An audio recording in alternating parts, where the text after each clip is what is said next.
स्वामी जी महाराज की जय।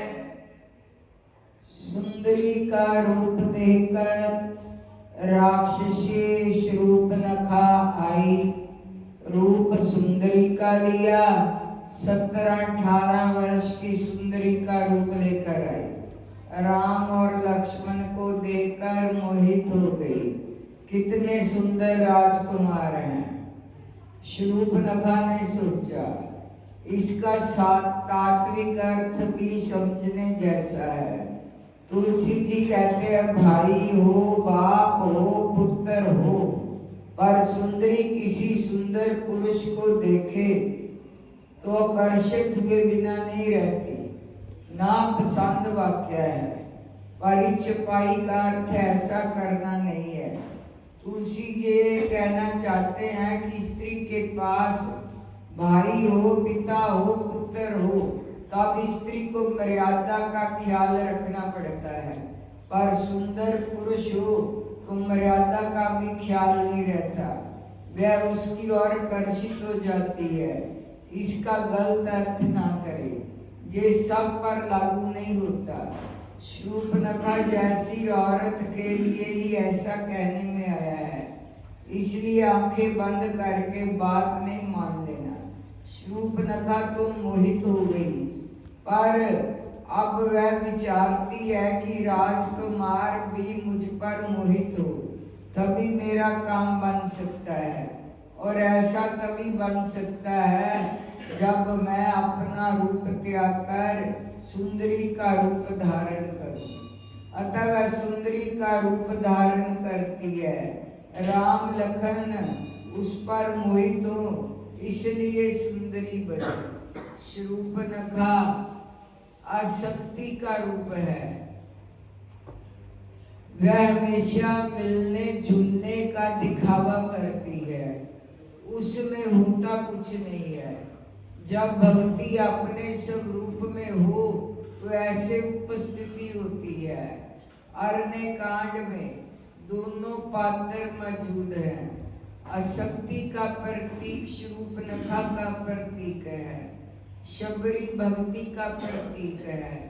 राम के पास जाने के लिए शक्ति को रूप बदलना पड़ता है, जबकि भक्ति अपने असली रूप में होती है, वही रहती है।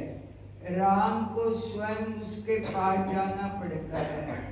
यही अंतर आसक्ति एवं भक्ति, शूर्पणखा एवं शबरी के बीच है। राम के पास शूर्पणखा आती है। राम सीता जी के पास बैठे हैं। लखन जी दूर से अपनी पूर्ण कुटी के पास बैठे हैं। तरकस से तीर निकालकर लखन जी पत्थर पर घिर रहे हैं। तुलसी जी ने लक्ष्मण जी को शस्त्र साज तैयार बताया है।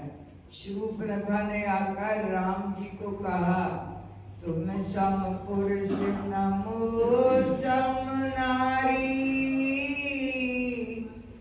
तै संजोग विधि रचा विचारी। तेरे जैसा पुरुष मैंने आज तक दुनिया में देखा नहीं, और मेरे जैसी सुंदर स्त्री इस दुनिया में कोई नहीं है। पहली बात तो ये सही है कि राम जैसे पुरुष कौन हो सकता है। दूसरी बात, मेरे जैसी स्त्री संसार में कोई नहीं है, ये भी सच है। उसके जैसे स्त्री और कौन होगी। आगे कहती है, आज तक मुझे मेरे अनुरूप पुरुष नहीं मिला, इसलिए मैंने विवाह नहीं किया, पर तुझे देखकर मेरा मन मानने लगा है। तुम मेरे साथ विवाह करो। कितना झूठ बोली। शूर्पणखा के जीवन में सबसे बड़ी भूल ये है कि सत्य के सामने असत्य बोलती है और असत्य के सामने सत्य बोलती है। राम पूर्ण सत्य है, उसके आगे झूठा निवेदन करती है। रावण पूर्ण असत्य है, उसके आगे पूर्ण सत्य निवेदन कर दिया है कि राजनीति बिन धन बिन धर्म ये शूर्पणखा की सबसे बड़ी भूल है। राम को कहती है कि वह कुंवारी है जबकि विधवा थी। तेरे जैसा पुरुष कोई नहीं मिला है, तेरे बिना मेरा मन नहीं मानता, तू मेरे साथ विवाह कर। जानकी जी पास ही बैठी थी। राम जी सीता जी की ओर देखकर शूर्पणखा को जवाब देते हैं। राम जी ने सोचा कि ये राक्षसी है, यदि मैं उसे आंख दूंगा, उसकी आंख में आंख डालूंगा तो मस्त हो जाएगी, या मेरी दृष्टि पड़ते ही उसे होश आ जाएगा। सीता जी के सामने देखकर राम ने इशारा किया कि आप विवाह करने आई हो, पर मेरी औरत सीता जी बैठी है, वह मेरी पत्नी है, मैं विवाहित हूँ, मेरा विचार मेरे साथ नहीं हो सकता। राम ने जगत को बताया कि आंख जैसे तैसे को नहीं देनी चाहिए। आंखें कितनी कीमती हैं, आंख को जितना बचाओ उतना ही आप में ताकत बढ़ेगी। देखी जी हमने किस्म किस्म की नजरें, लेकिन चकोरी चांद एक डगर ढूंढते हैं, किसी मेहरबान की एक नजर ढूंढते हैं। दुनिया में कई आंखें देखी पर चकोर चांद जैसी नजर कहीं नहीं देखी। जे बेकदर है दुनिया, हम किसी की कदर ढूंढते हैं, किसी मेहरबान की नजर ढूंढते हैं।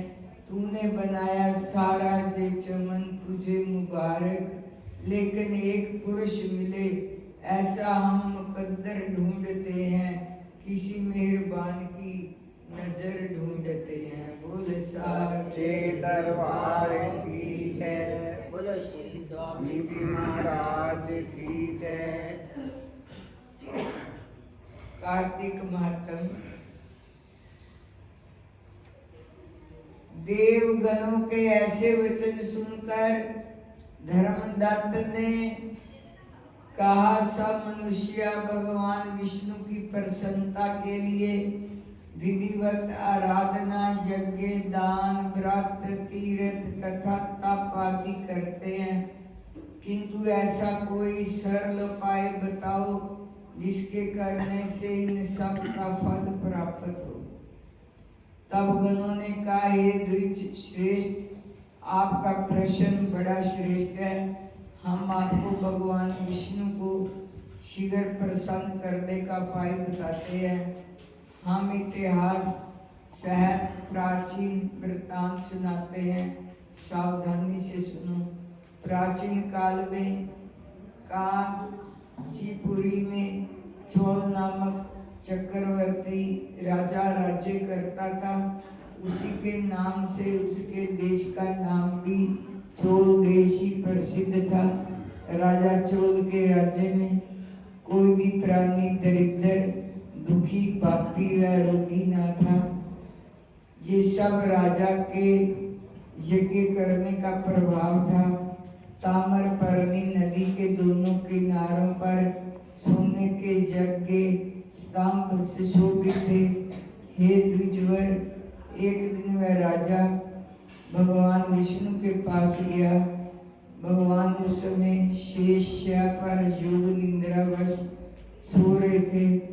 राजा ने उनकी मणियों, मोतियों और स्वर्ण के दिव्य फूलों द्वारा पूजा की।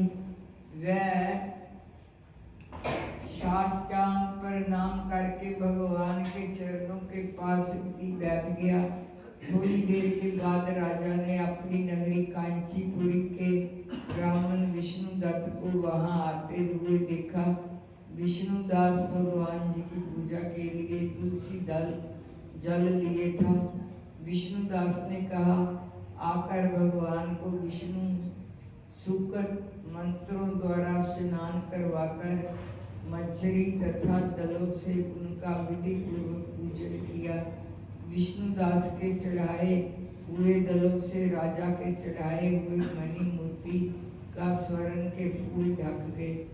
राजा ये देखकर क्रोध में भरकर बोला, ढोंगी मूर्ख, तूने मेरी चढ़ाई हुई मणियों मोतियों व सोने के फूलों को तुलसी दल से व अपने सारे फूलों से ढक दिया है। तू भला भक्ति करना क्या जाने, क्योंकि तूने मेरे किए विचित्र श्रृंगार को बिगाड़ दिया है। राजा की बात सुनकर विष्णुदास को भी क्रोध चढ़ आया।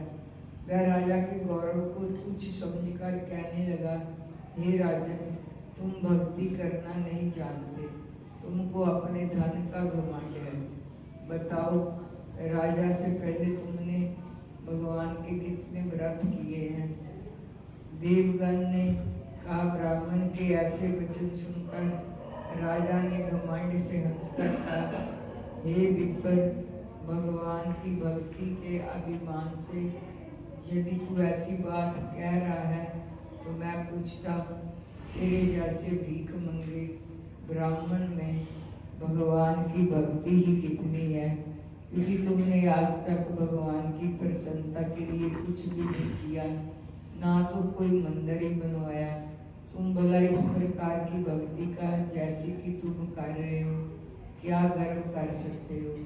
यहाँ जितने भी ब्राह्मण बैठे हैं, मेरी बात को ध्यान पूर्वक सुने और देखें कि भगवान विष्णु के दर्शन मुझे होते हैं या इसके बाद दोनों की भक्ति के संबंध में आप लोग जान लेंगे।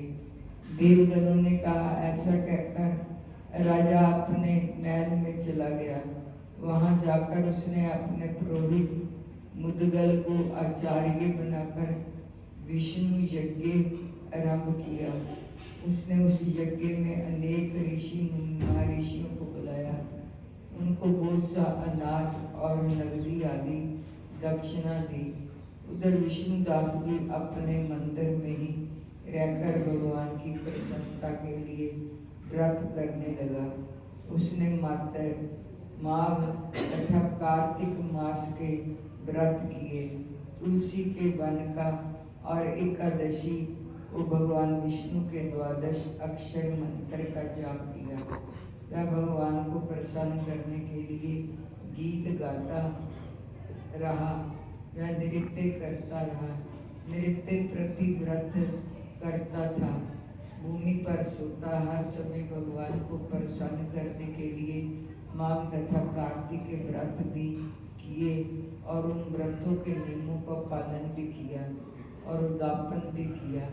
इस प्रकार राजा चोल और विष्णुदास द्वारा आराधना करते हुए बहुत दिन बीत गए। बोले साचे दरबार की जय, बोले श्री स्वामी जी महाराज की जय।